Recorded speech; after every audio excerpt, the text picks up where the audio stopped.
Hi, welcome back. Okay, the purpose of this video is to talk about tabs, and tabs actually tends to be one of those topics that confuses people, unfortunately. But I think between watching this video and reading the book, hopefully you will have a better understanding of it. So I'm back at my document here, and I'm just going to go to the last page. I hit Control N, and I'm going to hit Enter. Now I want to remove all the formatting from this because it's carrying the format from here.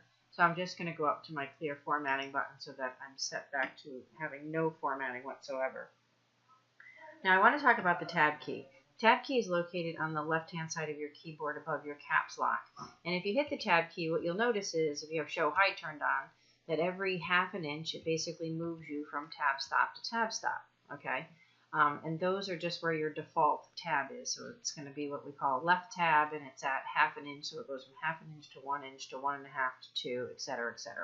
And you can remove tabs the same way. I'm just backspacing my tabs out. I'm just removing them the same way I would any sort of text. So what we want to avoid having to do is typing something and then hitting tab, tab, tab, and then having it be where we want it to be. Instead, what we want to do is set a tab so that you only have to hit the tab key once to make it go from basically, where you are to where you want it to go to. So first thing I'm going to do here, I'm actually going to change my font. So I'm going to give this a Times New Roman, and I'm going to give it a 16-point font. This isn't required if you're doing your tabs. And I'm going to teach you a couple different methods for doing tabs. There is a ruler method that we'll talk about, but I like this other method better. I think it's a little clearer for when you're first learning. So we're going to go to the Paragraph Dialog Box Launcher button. And in the far left corner, you see that you have this Tabs button here. So we're going to click on Tabs. And what I want to do is I want to set a tab at 1 inch. So I'm going to type in 1 inch. Okay. The type of alignment I want for my tab is what we would call a left alignment, which means it's going to be left aligned at 1 inch. Okay. We're going to come back and talk about what leader characters are in a second, but for this we don't need a leader character. And I'm going to hit Set. Okay, so now I have a tab at 1 inch. Okay, so now what I want to do is I'm going to be typing in here like Monday through Friday we're open to from this time to this time, and then this day I'm open from this time to this time, and it's going to be sort of a tabbed list. So I want to set another tab, but this one I want to be at 5.5, and I'm going to make this a right aligned tab. So I'm going to pick right, okay, and I'm not going to give it leader characters for now so that you can see the difference in a few minutes when I come back in. So I'm going to click OK. So now we have two, actually I'll hit set so you can see it. I have two tabs, one at 1 inch and one at 5.5, okay, and I'm going to click OK. So now watch when I hit the tab key, instead of going to a half an inch, you notice up here on the ruler I have this little L at 1 inch, and I have this little right angle looking thing at 5.5 inch. That indicates a left tab and a right tab. So when I hit the tab key, I am automatically brought to 1 instead of half an inch where I was brought to previously, and I'm able to type in Monday through Friday. And now when I hit the tab key, it's going to move me straight to 5.5 on the ruler. Before, I would have had to hit tab, tab, tab, tab, tab to get there. But watch, because I have it set at 5.5, it moves me right to 5.5. So I've only had to hit the tab key once.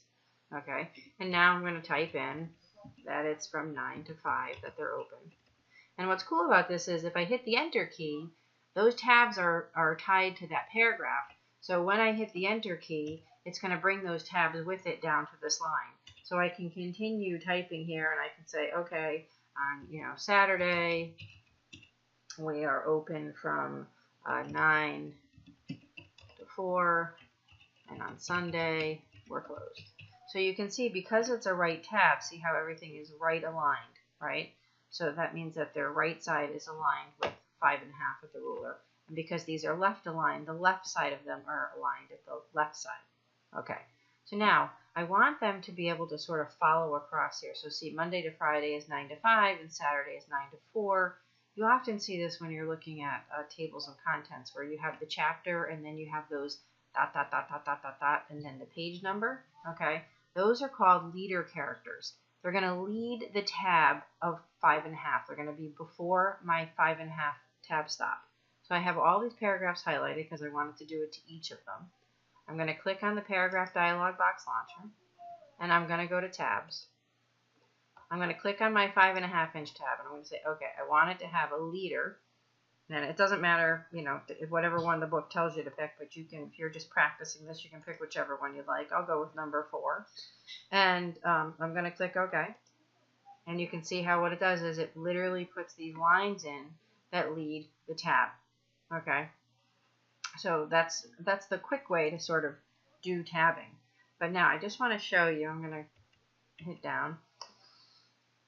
If I wanted to clear all my tabs, so now because see I still have all these tab stop positions, I could go up to my paragraph dialog box launcher, back down to tabs, okay, and I could choose either pick one and pick clear, or I could do clear all and that would remove all of them, okay.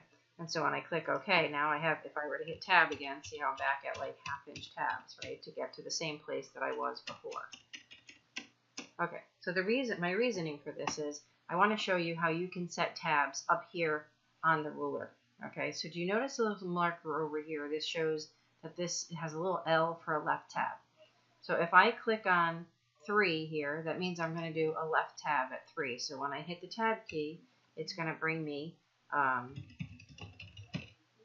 so that I have a left tab at 3.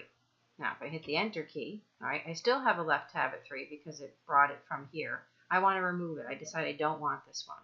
We already know that I could go to Paragraph, Dialog Box Launcher, hit Tabs, and clear all, right?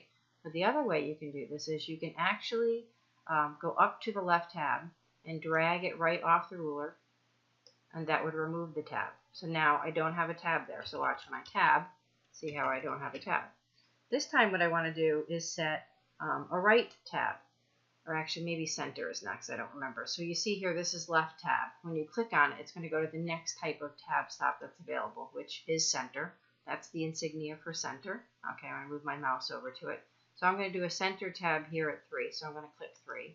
And the reason I'm doing this is so that you can see the difference pretty quickly of a left tab at 3 versus a center tab at 3. So my text is now centered at 3. Okay, this one was left aligned at 3. Now I'm going to do this one. I'm going to remove it. I'm going to do a right tab. The right tab is the next one that's available. So it's left, then center, then right. I do this one at 3 as well. So keep in mind, if I don't, let's say I do this. Well, why isn't it at the tab stop? Like I typed it in. Why isn't it going there? Well, the reason is because you don't use a tab stop until you hit the tab key. Okay? And I don't hit the tab key now because that's going to do nothing, right? I need to have it before the text so that when I hit tab, it actually moves it to that tab stop position. So that it has a right aligned tab at 3. Okay. The last type of tab that I want to teach you about is something called a decimal tab. They do have something called a bar tab, but it's not super useful, and it's nothing like the bar tab at like your local pub. So the next one I do want to teach you about is something called a decimal tab. And so if I were to type in a number that had a decimal, like such, okay, maybe I'll do 2 so you get the gist of how this works, okay. I'm going to highlight both of these paragraphs, and I'm going to go up to here, and I'm going to, this is a decimal tab. See, it looks like the center, but it has a little dot next to it, okay. It's called the decimal tab, and I'm going to give this a decimal tab at 3. Hello. Okay, you really have to get your tip of it at the ruler. That's just a little tip I would have for you. So again, they didn't move, and the reason for that is because I have to click before them and hit the tab key to bring them over there. But notice how now they're aligned at 3. Their decimal places are aligned at 3. So at any point in time, I could go in and make a change to these tab stop positions. So if I didn't want to do it from the ruler, okay, although you do have the ability, if you double click, it would actually bring you to the tab stop. That's sort of a quick way to get there. It's the same as going to paragraph and hitting tabs. It's just a little quicker way. So all I did was go up to the tab stop position on the ruler, and I double clicked it, and it actually brought me to it. Okay, so I could choose from here to change this tab stop position if I wanted to. So if I decided, well, I don't want it to be a decimal tab, I want it to be a right tab, and I want to give it a leader character, I could do that. So I could just make the changes here and just click OK, and then the change would take place. Okay. I can also delete a tab right from here. I think I said this earlier. but I could just choose to sort of drag the tab stop position off the ruler altogether, and that would clear my tab as such. Okay, so gone are the days where you need to hit tab, tab, tab, tab, tab to get something somewhere. That's just a waste of effort. You might as well set the tab, pick what kind of tab you want, determine where you want it to be, and then you can have the tab set accordingly. Now, when you're doing your homework, you're always going to be told where to put the tab stop.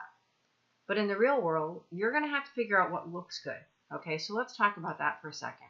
If I have all of this highlighted, and I decide, well, these are kind of close together, maybe I want a little further apart, if I have each of the paragraphs highlighted, I'm going to go up to my tab stop position at 5, and I'm not going to drag it off the ruler, but I just want to move it over so that it's out a little further. So I'm going to drag it over here to 6, and you can see how you can move that tab stop position. So that's kind of a cool thing about the ruler, is the ability to move the tab stop positions. Oftentimes I find what happens though, while people are trying to move things or delete things, they just randomly create other tab stops, and see how this kind of wreaks havoc because it changes where your tabs are. You just want to remember that if you do that by accident, you can just simply go up and sort of drag that tab stop position off the ruler. Okay, hopefully that makes some sense about tabs for you. That concludes this.